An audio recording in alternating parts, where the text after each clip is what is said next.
Sabi ko po ang ating ingredients. Ayan, garlic, onion, kasi wala tayong red onion. Itong white onion ang ating ginamit. Tapos, syempre, ang Coca-Cola, paminta, asin, ketchup, pwede rin ang Papa Banana ketchup, yung oyster sauce, at saka yung soy sauce. At hindi mawawala ang ating chicken wings.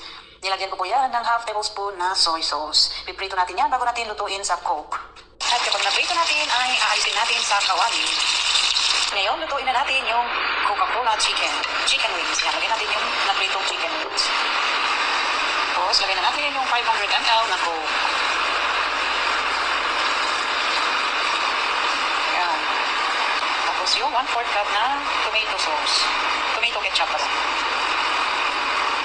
Tapos, 1 tablespoon oyster sauce. Garlic at sibuyas. Lagyan natin yung paminta. And then, asin. Pakuluan natin. At kapag kumulo na, itapan natin para mawala yung sabaw. Lagi natin i-check yung sabaw. Kasi pag malapot na siya, okay. At kapag ganito na kalapot yung sauce niya, kailangan bantayan natin maigi, baka lumipat yung manok, kaya baka masunog. Yan.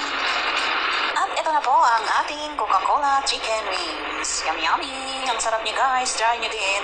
Thank you for watching!